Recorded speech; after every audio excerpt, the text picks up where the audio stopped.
Muito bem, então, vamos continuar nosso conteúdo ainda sobre flexão. Na aula passada, nós desenvolvemos conceitos, né, tais como, vamos ver aqui, introduzimos a flexão, né, com a formulação para fazer diagramas de força cortante, momento fletor. Seria, como se fosse uma revisão da resistência dos materiais, aliás, lá da mecânica. E depois, um método para a construção gráfica de momento fletor e esforço cortante, para não ter que ficar fazendo toda a vida a equação, né, da viga ou do elemento estrutural que está sendo analisado. Então, é um método bastante intuitivo, ajuda muito, e é muito bem-vindo. Bom, mas nessa aula nós vamos continuar agora com a flexão e falar sobre a deformação da flexão em um membro sujeito a um esforço de momento, né, ou flexão, no caso, para elementos retos, do nosso livro do Hibbeler, é a 10ª edição, é o item 6.3. Então, nesta sessão, a gente vai discutir as deformações que ocorrem quando uma viga reta, feita de matéria homogênea, está sujeita à flexão. Essa aqui é uma das aulas mais importantes que nós temos, porque ela é imprescindível para nós entendermos aquele tipo de esforço que é mais frequente nas estruturas, nos elementos estruturais, aliás, ou nas barras de uma estrutura, certo? E, na verdade, o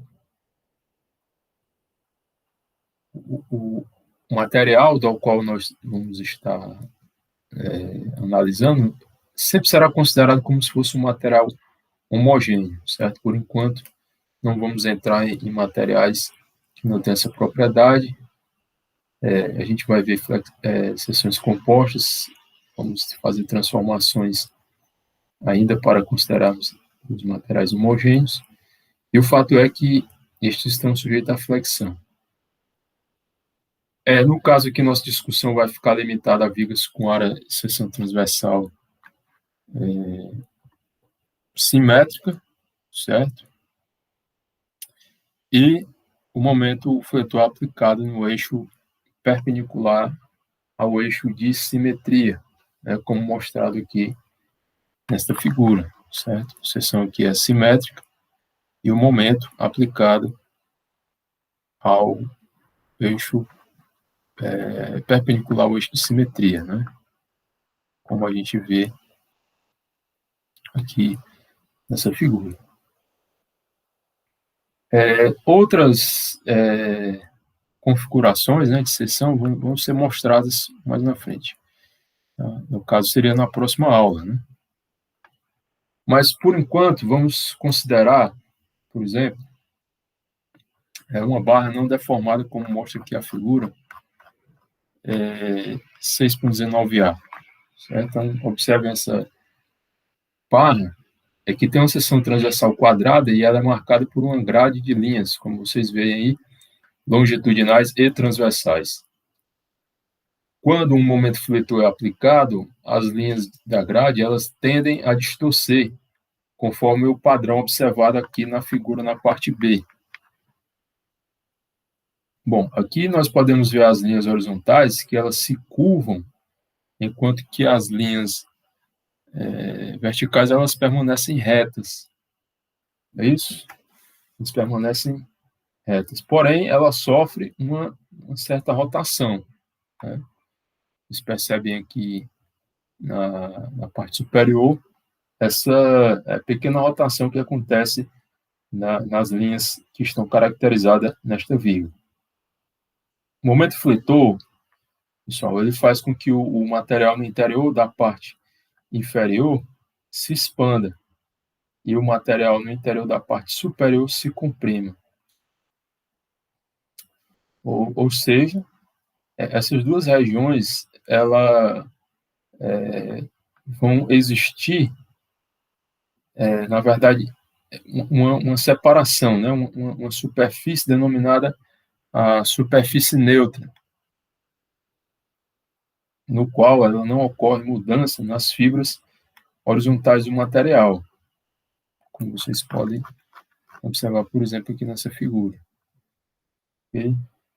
E conforme observado, nos referimos ao eixo Z, que fica ao longo da superfície neutra como eixo neutro. Então, essa superfície neutra é aquela superfície em que ela não vai se deformar, né? Se por um lado aqui a gente observa que há uma contração na parte superior, há uma expansão das linhas na parte inferior desta viga, quando a viga é sujeita a um momento puro.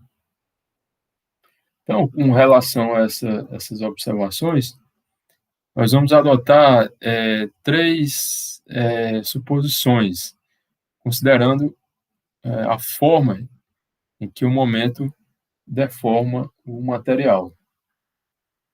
Primeiramente, o eixo longitudinal, que se encontra no interior da superfície. Vamos aqui observar essa figura. Quando a gente observa aqui essa figura, não, esse eixo, né, que eu falei, que se encontra no interior aqui da superfície, ele não sofre qualquer mudança no comprimento, né, na hora que a gente submete esta viga ao seu tipo de esforço que está sendo considerado no caso de flexão. Certo? Em vez disso, o momento tenderá a deformar a viga de forma que essa linha se torne uma curva localizada no plano de simetria vertical. Então, como a gente observa aqui, né, o momento sendo aplicado, essa superfície, né, destacada, ela, na verdade, seria uma curva de simetria. Okay? E, em segundo lugar, todas as seções transversais da viga, elas vão permanecer planas e perpendiculares ao eixo longitudinal durante a deformação. Então, se a gente observar aqui algumas linhas, né? Estas linhas, elas vão sempre, à medida que eu flexiono aqui meu elemento, vão permanecer sempre perpendiculares a esse eixo que caracteriza a superfície interior do elemento, que é essa superfície plana, que seria aquela que coincide com o eixo neutro. Ok? Então, depois, em terceiro lugar, as pequenas deformações laterais, por conta do efeito de Poisson, serão desprezadas. Em outras palavras, a seção transversal ela vai manter a sua forma. Certo? Bom, então vamos considerar aqui com esses pressupostos, que são o eixo longitudinal se encontra no interior da superfície neutra. Segundo, as seções permanecem planas e perpendiculares ao eixo longitudinal. E, em terceiro, pequenas deformações são desprezadas, as deformações laterais, né, de diminuição da área da seção, etc. Ou seja, a seção permanece constante. Essas três premissas, elas sendo consideradas, vamos, desta forma, considerar agora o momento fletor distorce um elemento pequeno da viga ou da barra, localizada a uma distância x ao longo do seu comprimento. Né? Como a gente, vamos voltar aqui à figura 20, essa seção ΔX, que é esse pequeno comprimento, localizado na superfície neutra, não mudaria o comprimento, certo? Ao passo que qualquer segmento de reta ΔS localizado a uma distância arbitrária acima da superfície, aliás, acima de uma distância y, acima dessa superfície neutra, né? Vamos imaginar que aqui a gente tem a superfície neutra e qualquer comprimento ΔS acima dela, né, ou abaixo, enfim, à medida que a gente deforma o elemento ou rotaciona, ele sofre uma variação que aqui a gente vai chamar de ΔS', ok? Então, por isso, a deformação ao longo de ΔS é determinada pela equação, no caso que a gente viu lá atrás, vamos lá, essa equação aqui, ó, certo? Que seria a deformação é igual ao limite da seguinte expressão, ΔS' menos ΔS sobre ΔS, né, o seu limite quando ΔS se aproxima de zero. Esta é a definição da deformação. Vamos só entender aqui o que diz basicamente esta forma, né? Então, se você tem aqui a deformação do elemento sendo considerada, epsilon, ela seria exatamente o limite da seguinte expressão, né? Você tem esse comprimento aqui antes da deformação do segmento ΔX, né? Esse comprimento aqui, só voltar aqui, ó, essa superfície aqui que foi destacada de comprimento ΔX, como se fosse não vou dizer um anel, mas uma seção de comprimento ΔX localizada a uma distância x da base do comprimento da vírgula, certo? Então, como eu estava falando, esse ΔS aqui é um comprimento arbitrário qualquer, certo? Ele é igual a ΔX, certo? Isso antes da deformação.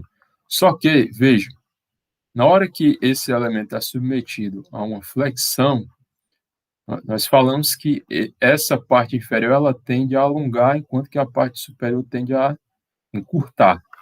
É isso? Então, aqui, ó, após a deformação, essa seção aqui vai ficar dessa forma aqui, certo? É a forma que ela vai adquirir. Ou seja, a parte superior dela vai encurtar, certo? E a face inferior ela vai alongar, ok? Como nós havíamos falado anteriormente, o eixo neutro permanece fixo, né, o valor constante, certo? Até para uma forma de indicar que há essa proporcionalidade entre a deformação superior e inferior no elemento. Ou seja, existe um local aqui dentro da minha barra ainda em que a deformação ela permanece constante de valor ΔX, né, que é o mesmo ΔS que a gente considerou lá no início. Bom, então, o que seria essa deformação, né? Em linhas gerais, deixa eu escrever isso aqui de outra forma, né? Em linhas gerais, deformação seria o comprimento final, deixa eu colocar assim, o comprimento final menos o comprimento inicial dividido pelo comprimento inicial, ou seja, esse aqui seria um certo delta, né, uma certa variação do comprimento, dividido pelo comprimento original, certo? Então, a mesma coisa se aplica para este caso, que nós estamos, no caso aqui, trabalhando com o elemento infinitesimal. Então, como é que fica o elemento de deformação? Aliás, como é que fica o valor da deformação considerando esse elemento infinitesimal. Então, eu tenho aqui o comprimento final, né? E aí é um valor arbitrário que a uma determinada distância y desconhecida, né, por enquanto variável, ou pode estar localizado em qualquer ponto, né? Lembrando que acima do eixo neutro, né, o eixo neutro passa aqui, ó,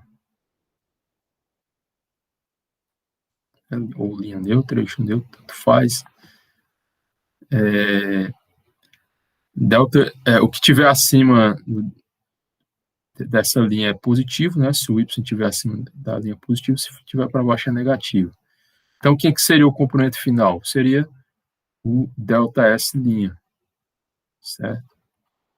ΔS'. E o inicial é o próprio ΔX, né? Ou ΔS. Vamos escrever aqui ΔX ou ΔS, né? ΔS. Dividido pelo comprimento inicial, que é ΔS.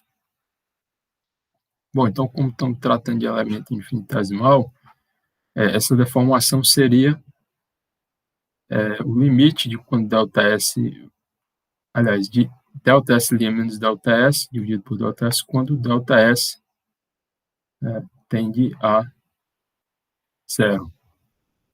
Okay? Que é o que nós escrevemos aqui nessa equação. Bom, feito isso,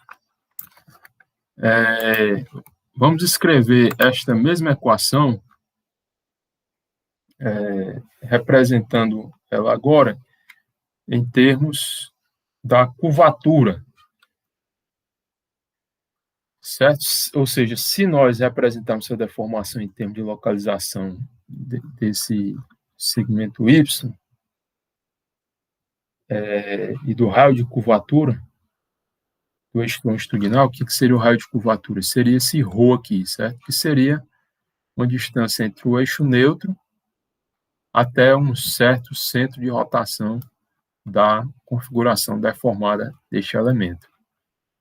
Então, antes da deformação, como nós havíamos falado, o ΔS é igual a ΔX. E após isso, o ΔX, aliás, o ΔS passa a ser um ΔS'. Bom, esse ΔS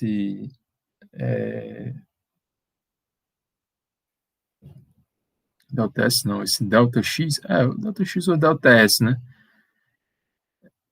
Que é no caso aqui o que acontece no eixo neutro, ele vai...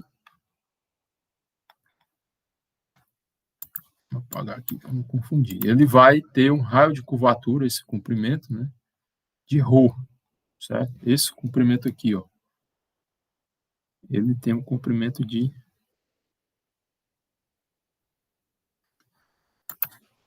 Na verdade, não é um comprimento, né? O raio de curvatura dele, desse segmento aqui, que seria o ΔX, seria ρ, certo? E o ΔS', essa parte aqui, teria um segmento, no caso, ρ menos o raio de curvatura, né? ρ menos y. Não é isso? O raio de curvatura do segmento ΔS'. Então, o que nós já podemos fazer aqui? Considerar, né? Que, na verdade, acho que a equação está aqui abaixo. Pronto, eu acho que está aqui. O valor da deformação, se a gente substituir ΔS' e ΔS pelos seus valores em relação ao raio de curvatura, ok? E do parâmetro y, a gente vai obter o seguinte. Quem é o ΔS'? Você está acostumado que se você tem aqui comprimento de um certo arco, né? E aqui eu tenho um raio, e aqui seria um certo θ, né?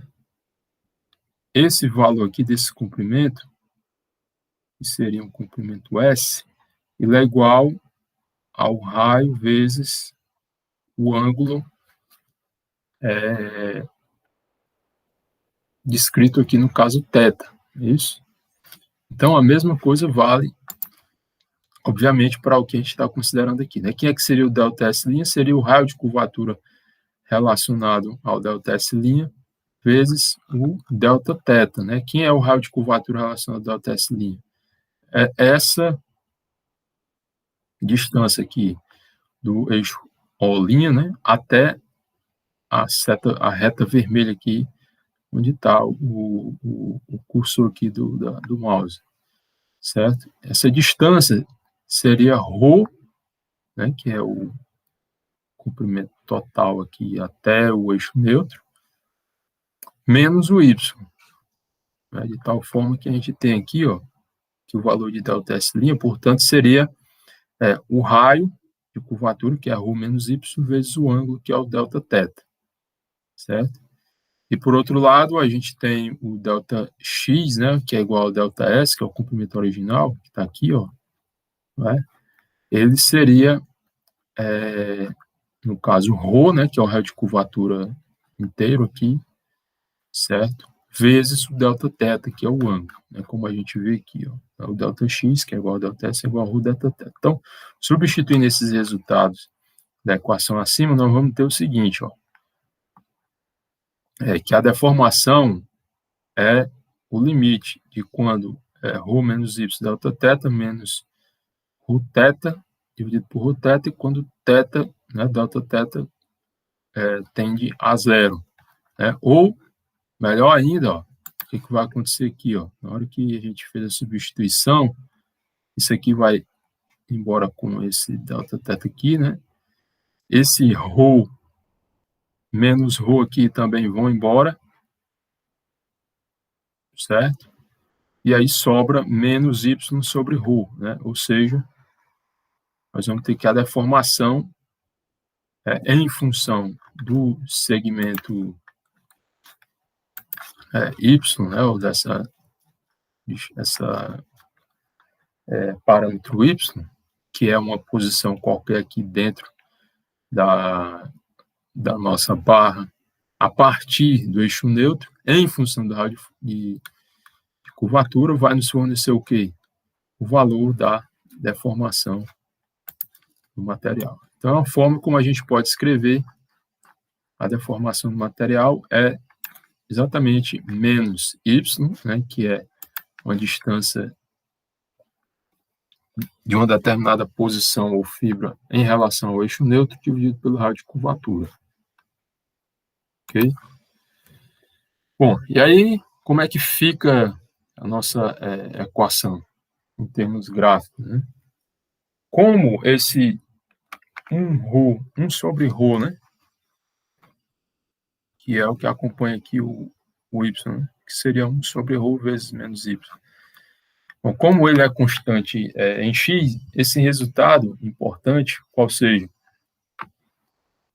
que a deformação é menos 1 sobre ρ, indica que a deformação normal longitudinal varia linearmente com o y medido a partir do eixo neutro, certo? Ou seja, aqui, ó, observa a figura. Uma contração vai indicar aqui menos epsilon, né? Vai ocorrer na fibra localizada, na fibra mais afastada do eixo neutro, né? E no caso que esteja acima do eixo neutro, certo? E, por outro lado,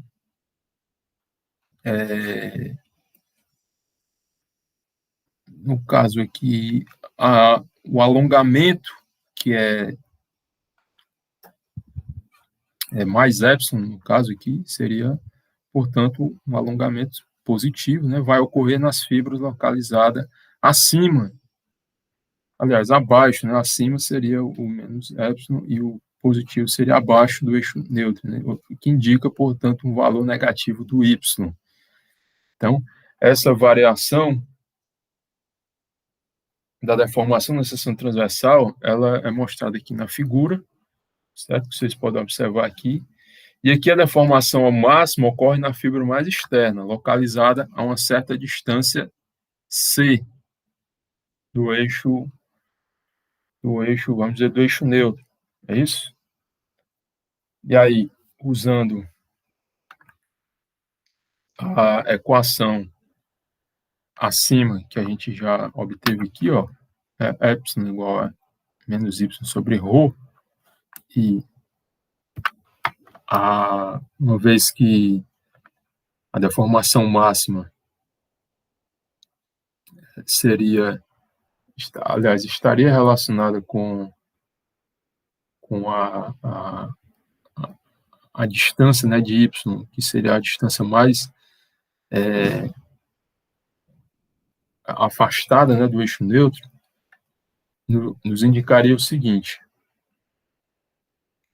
que a deformação máxima, né, vamos escrever isso aqui de uma forma mais didática, né, enquanto que eu tenho lá na equação 6.7, né, qual é a equação 6.7? Essa aqui, ó, epsilon menos igual a menos y sobre ρ, certo? Uma vez que eu tenho isso aqui, vamos escrever aqui, tem espaço bastante, né? Menos y sobre ρ.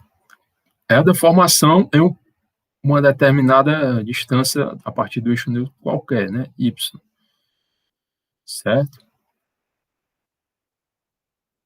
Nesse caso, a gente vai ter, portanto, a deformação máxima igual ao valor equivalente, né, ou associado ao valor do y máximo, né, que aqui na figura ele coloca como C, certo?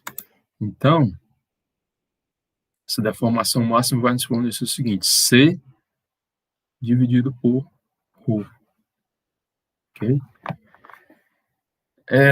De tal forma que se nós fizermos aqui uma associação entre a deformação em um ponto qualquer e a deformação máxima, né, é só você fazer a razão entre os dois aqui, que no caso vai ficar menos y sobre ρ dividido por c sobre ρ. Então, vai sobrar aqui o quê?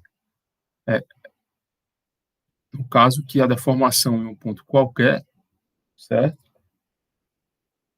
É igual a menos y sobre c vezes a deformação máxima no elemento, certo? E essa deformação normal depende somente das suposições, das premissas que foram feitas considerando em relação à deformação, no caso, né? Então, para resumir isso aqui, né? Então, a deformação, ela nada mais é do que a deformação num ponto qualquer, né? É uma parte, né, da deformação máxima. É isso? A deformação máxima. Ela está em função da deformação máxima. Quando o y for igual a c, a deformação é igual no caso aqui, menos a deformação máxima, né? Ou seja, é o que era esperado, né? E claro, né, quando y é igual a zero, no eixo neutro, a deformação é quanto? Zero aqui, a deformação é zero. Ok? Então, seguindo aqui adiante, nós vamos ter agora condições de entrarmos aqui na chamada a fórmula da flexão. Certo? Nessa seção, nós vamos desenvolver uma equação que relaciona a distribuição da tensão com, no caso aqui no interior de uma viga, né, e o momento fletor na seção transversal da viga. Certo? Essa relação, mais uma vez, entre a distribuição de tensão e o momento fletor que age na viga. Certo? Então, para isso, nós vamos partir da premissa de que o material se comporta de maneira linear elástica, certo? Ou seja, obedecendo a lei de Hooke, como mostrado aqui na figura 6.23a. E, nesse caso, essa variação linear deverá resultar em uma essa variação linear da deformação deverá resultar em uma tensão normal, que também seria variável, né? Como a gente pode ver aqui, né? A relação entre a tensão e a deformação, no caso, é linear, certo? Então, isso vai indicar que também há uma relação linear na forma como se distribui as tensões e deformações, né, no elemento, ou interiormente o elemento. Então, aqui tem um momento sendo aplicado, né? O que ocorre aqui nas fibras superiores, né, acima do eixo neutro? Elas encurtam, né, no máximo lá na parte mais acima, certo? O máximo de encurtamento e o máximo de alongamento na parte mais abaixo do eixo neutro, a partir do eixo neutro, certo? Ou seja, essa deformação máxima aqui vai estar associada com uma tensão máxima, né? Porque a gente sabe que, vamos lá, no caso,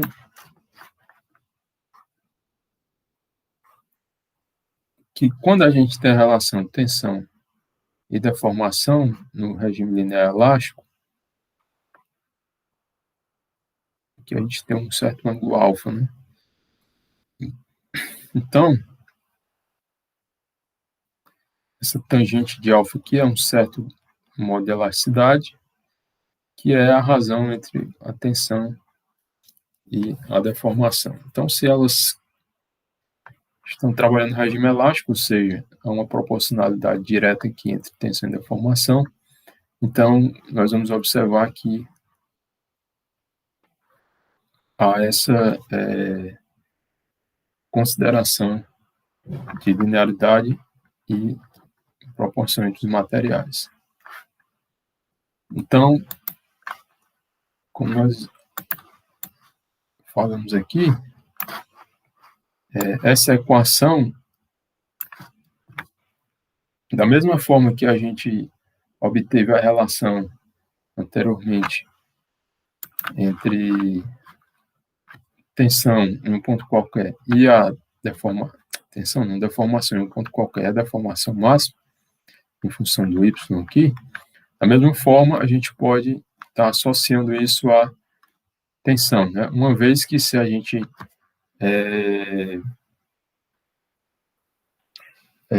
variar a deformação normal, ela variará de 0 até um determinado valor sigma máximo, né? Assim como acontece no caso da deformação.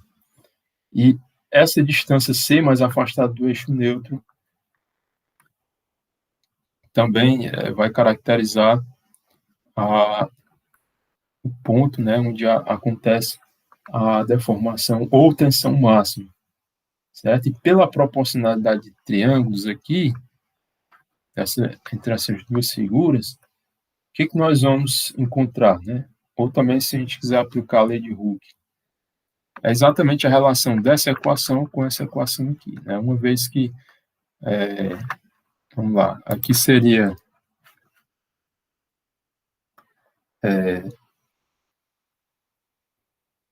no caso, eu tinha escrito que a tensão e a formação se relacionam. Então, a formação nada mais é do que tensão sobre o modo de elasticidade. Então, aqui fica tensão dividido pelo modo de elasticidade, igual a menos y sobre c. E, no caso, tensão máxima dividido pelo modo de elasticidade. É isso? Então, aqui vai se cancelar, vai sobrar aqui sigma é igual a menos y sobre c vezes no caso, sigma máximo, né, como a gente observa aqui na equação 6.9. Ok? Então, no caso, essa equação vai descrever a distribuição da tensão na área da seção transversal, né? Aqui a convenção de sinal é definida e no caso aqui, para M, que age na direção mais Z, certo? Onde o Z seria o eixo que sai do plano aqui da figura, né? Ou no caso entra, né? Pela regra da mão direita, o eixo entra. Então, esse momento que atua nesse eixo, né, positivo, e no caso, nós teremos aqui para valores positivos de Y, né, para valores positivos de Y, nós teremos a valores de compressão, né? Enquanto que para valores de Y negativos, nós teríamos tração. Okay?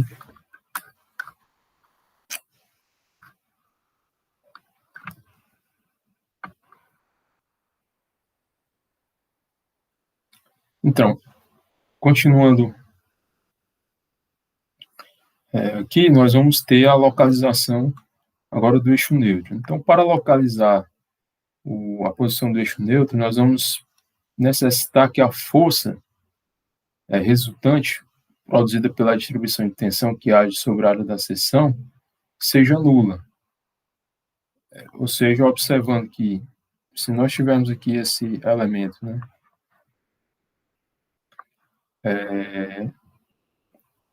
delta F, que seria uma força infinitesimal no elemento dA, ela age sobre o elemento, nós vamos ter o seguinte: o somatório das forças em X seria a força resultante do que acontece aqui devido à ação desse momento, certo? E no caso, como a somatória das forças, né, no caso a força resultante para o equilíbrio estático, né, necessariamente tem que ser igual a zero, então a gente vai obter que o somatório dos infinitesimais ΔF que atuam aqui na seção, né, ou seja, a integral de área do dF é igual à integral de área do sigma dA, né? Porque uma vez que dF é nada mais do que tensão vezes área, então fica, no caso dF aqui seria tensão, que é sigma, que no caso seria a tensão no ponto qualquer, é isso, no elemento destacado, vezes a sua área, né? ΔA. Então, nesse caso aqui, nós vamos ter o seguinte, né, que desenvolvendo, né, substituindo esse valor de sigma aqui, pelo que a gente já tinha encontrado, em função do y, o 6 sigma máximo. Substituindo, a gente vai ter essa expressão, de tal forma que a gente pode jogar aqui para fora da integral menos sigma máximo dividido por c, e aí nós vamos ter aqui esse valor aqui, que seria a integral de y dA, como sendo o que a gente vai chamar de momento de primeira ordem em relação ao eixo transversal do elemento, certo? E esse valor, você agora vai ter que observar que ele vai ter que ser igual a zero, certo? Porque sigma máximo e C são diferentes de zero, certo? Então, isso vai nos levar a admitir que essa integral aqui, ó, ela vai ser igual a zero. Mas o que significa isso, né? O que significa isso aqui que a gente vai dar o nome de momento de primeira ordem, ser igual a zero, né? Esse momento de primeira ordem da área transversal, certo? Veja, que aqui é como se fosse o produto de cada elemento dA desse aqui, ó, vezes a sua respectiva distância ao eixo neutro, né? Então, somando todos aqui, absolutamente, nós vamos ter a integral dos y, dos dAs, né? Ela vai ter que ser igual a zero. Então, esta condição ela só pode ser satisfeita se o eixo neutro também for o centroide horizontal da figura analisada, né? Ou seja, quando houver uma coincidência aqui entre o centroide e o eixo neutro, então isso aqui valerá. Então, por consequência disso, uma vez determinado o centroide para a seção transversal do elemento, a localização do eixo neutro ela é conhecida também. Certo? Então, esse momento de primeira ordem necessariamente deverá ser igual a zero. Por hora, nós vamos deixar ele de stand-by um pouco e a gente vai voltar ele quando nós estivermos fazendo algumas considerações a respeito da questão do cisalhamento em barras de eixo reto ou vigas, né? Quando, com relação ao momento fletor, nós podemos ainda determinar uma tensão na viga se nós exigirmos que o momento interno M seja igual ao momento produzido pela distribuição da tensão em relação ao eixo neutro. Ou seja, o momento de dF, de acordo com essa figura, é dmydf, né? Como você observa aqui, ó, esse momento causado por essa força em relação ao eixo neutro, né, que é o que passa por Z, é o braço de alavanca Y vezes a força, né, que é a dF. E como dF é igual a sigma dA, utilizando aqui a equação 6.9, a gente vai obter o seguinte.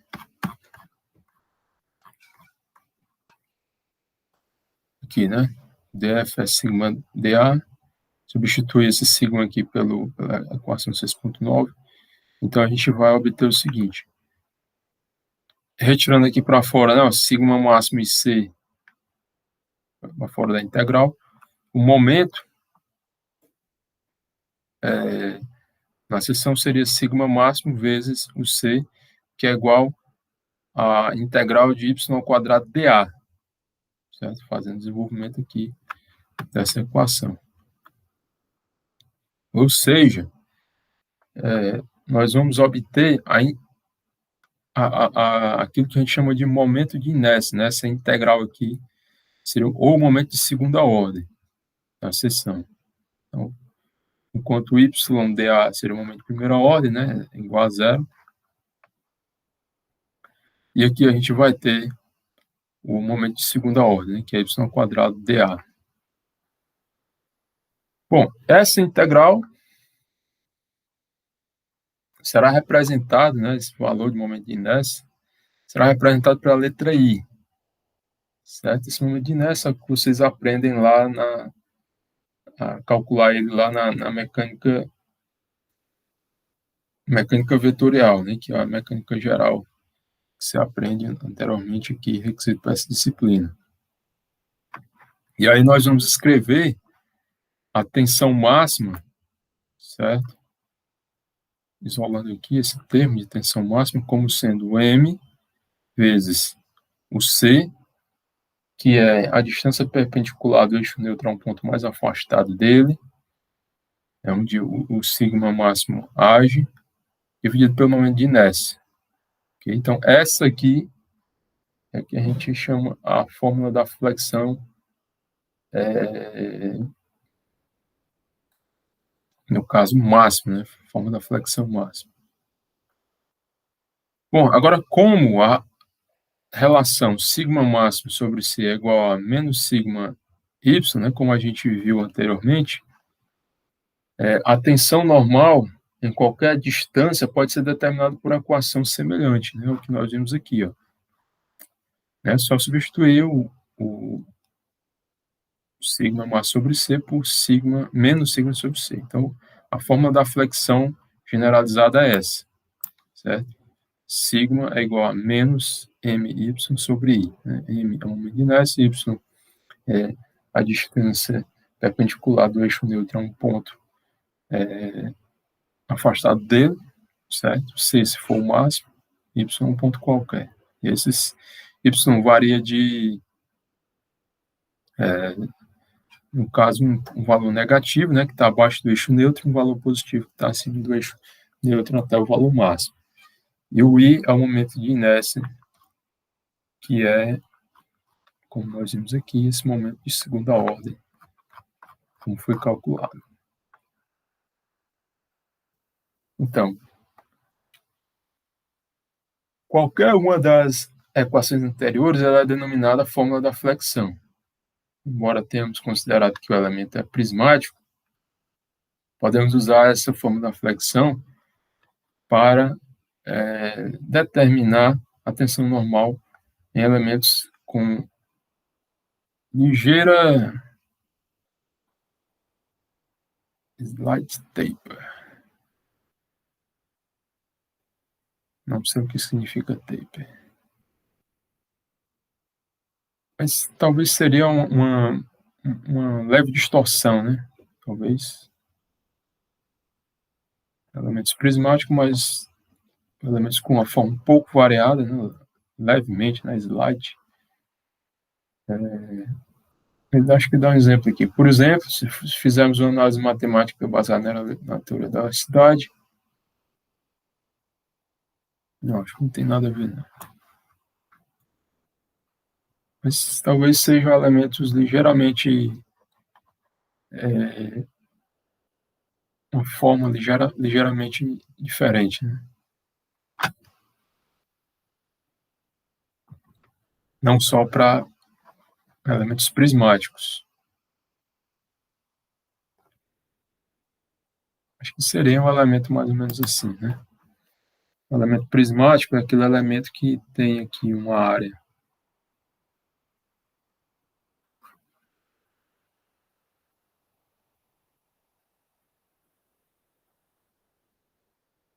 que ela permanece constante, né? Essa área aqui, ó, ela é igual a essa área, né? Que seria a área 1, área 2, então a forma não muda, né? E no caso, eu acho que o que está querendo dizer é o seguinte: na hora que a gente tivesse aqui, ó, que essa área é 1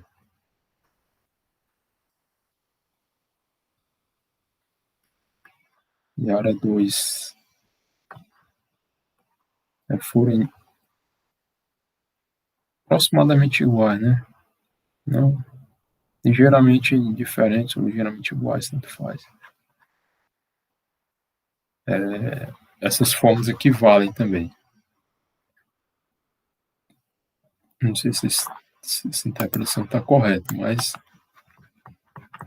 teria que pegar o livro traduzido.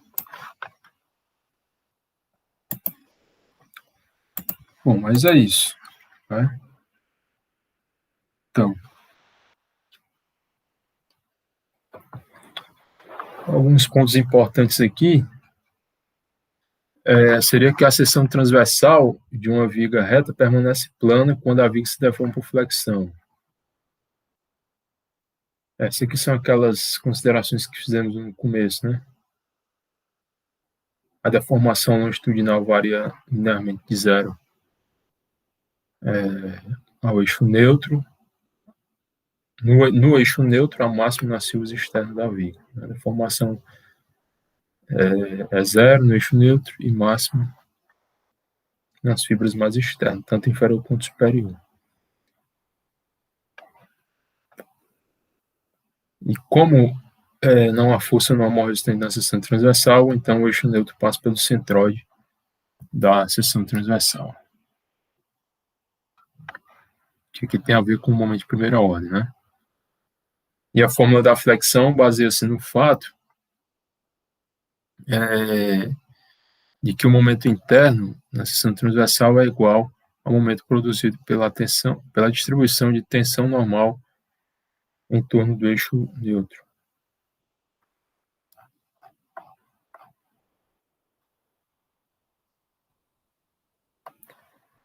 Então, para aplicar a fórmula da flexão, é sugerido o seguinte procedimento, né? Momento interno, né? Ou seja, se acionar o momento interno no ponto em que a flexão ou tensão normal deve ser determinada, vamos obter o momento interno, tudo bem. O eixo do centroide e o eixo neutro para a seção transversal deve ser conhecido, visto que M deve ser calculado em torno desse eixo. Se a tensão de flexão máxima tiver sido determinada, trace o diagrama de momento fletor para determinar o máximo momento no membro, ou no elemento. Determine as propriedades da seção, né? Momento de inércia, distância até o eixo neutro. Está lá no apêndice A. E aí, o cálculo da tensão normal a partir da fórmula da flexão. Basicamente, a aplicação de fórmula, né? Então, em primeiro lugar, é determinar o momento na seção transversal, certo? E aí, depois, as propriedades são verificadas, calculadas, né? Ou seja, o momento de inércia, a distância da linha neutra, né? A parte mais comprimida ultracionada, qualquer que seja. E depois disso, aplicar a fórmula da flexão, né? Uma vez que a gente tem um M, tem o Y ou C, né? E o momento de inércia. Isso para descobrir a tensão em determinado ponto, né? Então, foi um exercício que eu acredito que vai ficar mais claro aqui o nosso ponto, né? Então, aqui, em primeiro lugar, a gente tem essa viga simplesmente apoiada, tem uma área de seção transversal como mostrado na figura abaixo. É um perfil I, né? Como isso aqui é como se fosse um perfil metálico.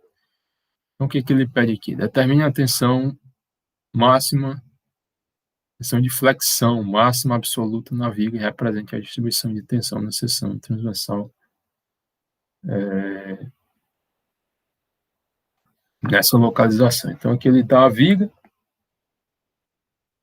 certo? Aqui ele pede a tensão de flexão máxima. Então, pois bem, aqui nós vamos ter, em primeiro lugar, né, como ele sugere lá naqueles procedimentos. Em primeiro lugar, quem é que seria o momento atuante na viga? No caso, seria o momento máximo que se daria aqui na seção A, né? Essa seçãozinha A aqui. Então, esse momento ele vai ser igual a carga vezes o vão dividido por 8. É ou não é? É isso? Então, aqui,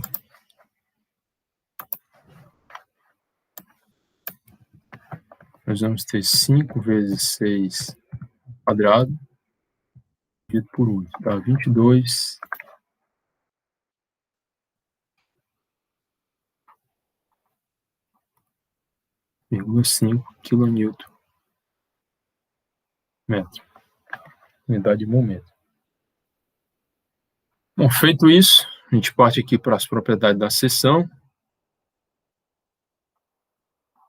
Ele fala aqui no apêndice A do livro, tem alguns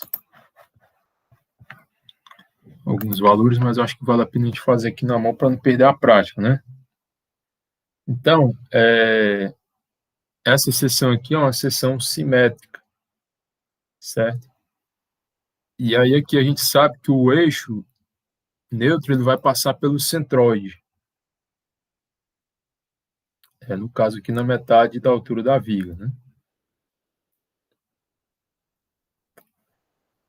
E aqui a gente pode fazer o seguinte, a gente pode dividir essa área em 3 figuras diferentes, né? A gente vai ter essa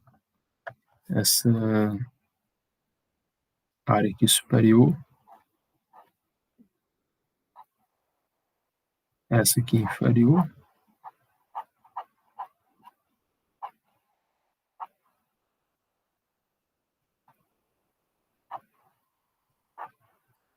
e essa aqui intermediária. Bom, então, a gente deve usar o conhecido, né, teorema dos eixos paralelos para poder encontrarmos aqui esse momento de inércia. Não é isso? Ou não precisa? Precisa, né? Porque a gente vai calcular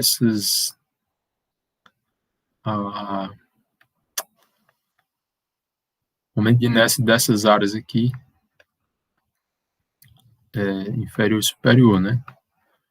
Então, só relembrando aqui o que seria o teorema dos eixos paralelos, né? O momento de inércia numa seção, ela é igual ao somatório dos momentos de inércia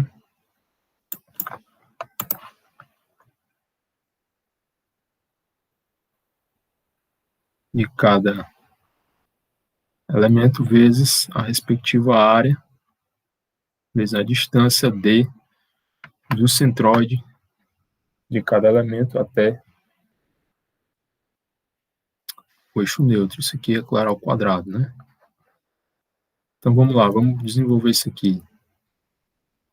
Primeiro aqui, ó, a gente tem duas figuras que são absolutamente iguais, né? Essa é a figura 1 aqui, que seria a 2, e aqui a 3. Então a figura 1 e a figura 3 são iguais. Então aqui já de cara, ó, a gente pode fazer assim, ó, duas vezes. O momento de inércia de cada um individual seria 0,25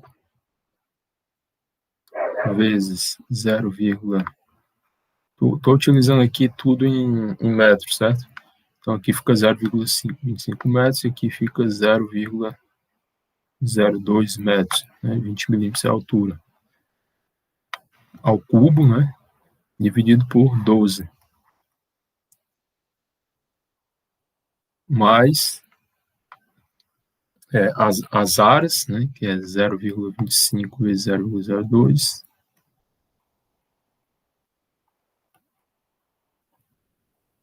Vezes a distância do centroide até o eixo neutro. Que no caso aqui, ó, vai ser 150 mais 10 dá 160 ou 0,16 ao quadrado. É isso? Mais o momento de inércia dessa figura 2 aqui, ó, que é a base é 0,20. Não, 0,020, né? É 20 milímetros. 0,02 vezes a altura, que é 0,3 ao cubo dividido por 12. É isso? Então pronto, vamos fazer essa conta aqui. Vamos ter o seguinte, ó. 0,25 vezes 0,02 vezes 0,16 ao quadrado, mais 0,25 vezes 0,02 ao cubo,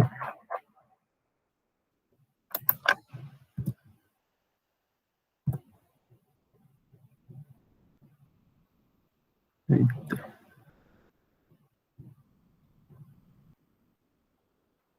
eu errei aqui, 0,0000128, 0,00128,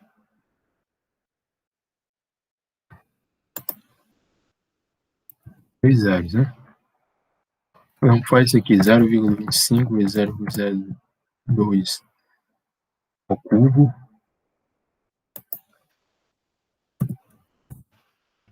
e por 12, faz 0,000128. Esse é o valor. Então, mais 0,02 vezes 0,3 ao cubo dividido por 12. 1,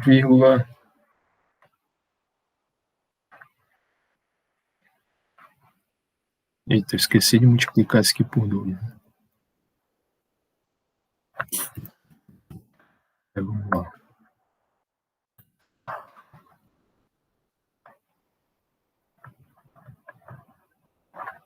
Vou fazer aqui devagar que é melhor. 0,25 vezes 0,02 ao cubo por 12 mais 0,25 vezes 0,02 vezes 0,16 vezes 0,16 e vezes 2. Vou anotar aqui, né?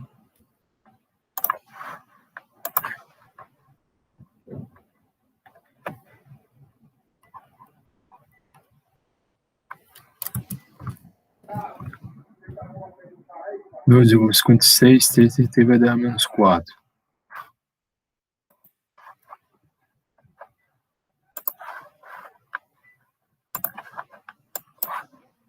Vou botar aqui 4 casas, né?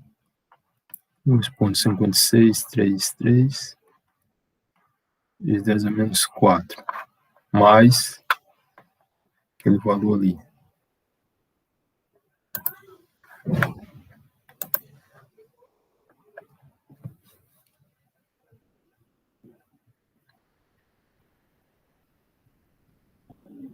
No caso aqui,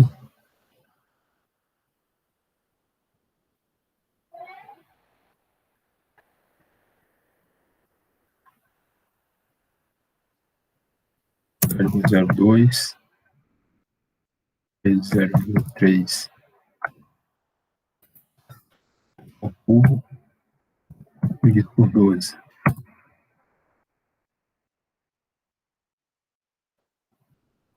É isso, mais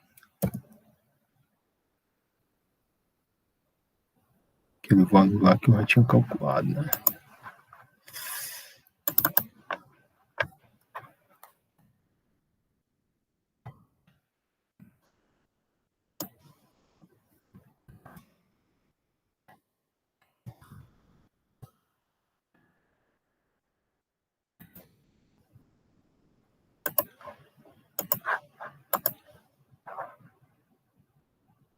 Não muda nada. Dá errado aqui. Vamos lá.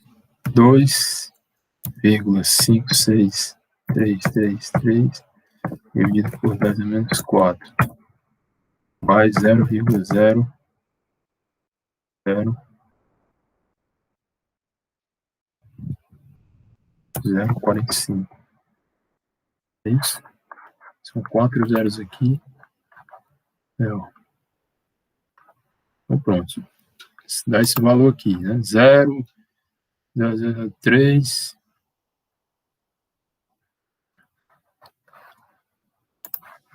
Vamos medir nessa.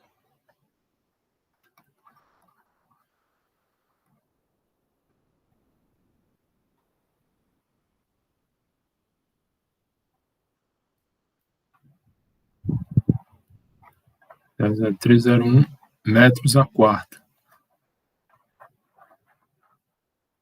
É isso? Então, em terceiro lugar, a gente já pode calcular aqui a fórmula da flexão, né? Aliás, a tensão máxima. Só afastar isso aqui.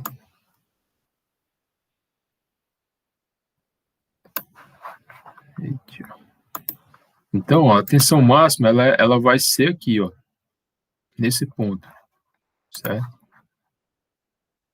Ou seja, qual é o C aqui? O C é os 150 mais 20, né? Pode ser tanto aqui quanto aqui, né? Aqui nesse ponto D, né? Ao longo de toda essa fibra aqui inferior ou ao longo de toda essa fibra aqui superior. Tensão é máxima nesses pontos aí, certo? Que é o que ele quer. Por isso que ele pede aqui tensão máxima absoluta, porque tanto aqui em cima quanto embaixo vai ser o mesmo valor, né? Um é positivo, outro negativo. Então, a tensão máxima né, em módulo aqui, que seria absoluto, vai ser, no caso, o momento, que é 22,5 kN,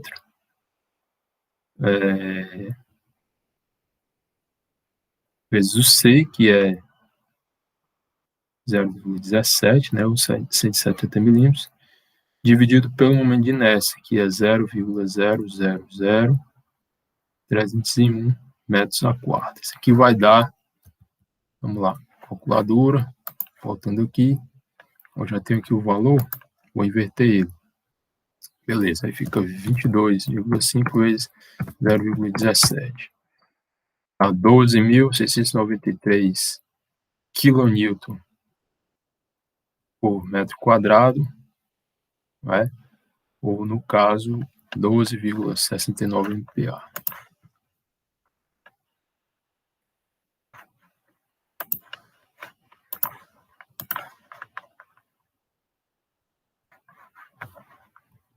Então,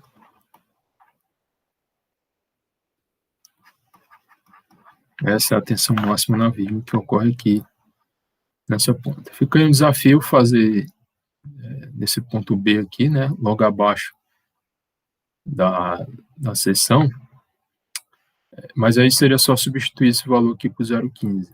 Né? 0,15. Mas a tensão máxima absoluta, que é 12,69 MPa, ocorre aqui nessa fibra superior ou na inferior, uma vez que a seção é simétrica e as tensões máximas vão ocorrer nesses pontos. Então, gente, por hoje é isso, certo? A gente se encontra na próxima aula e até lá.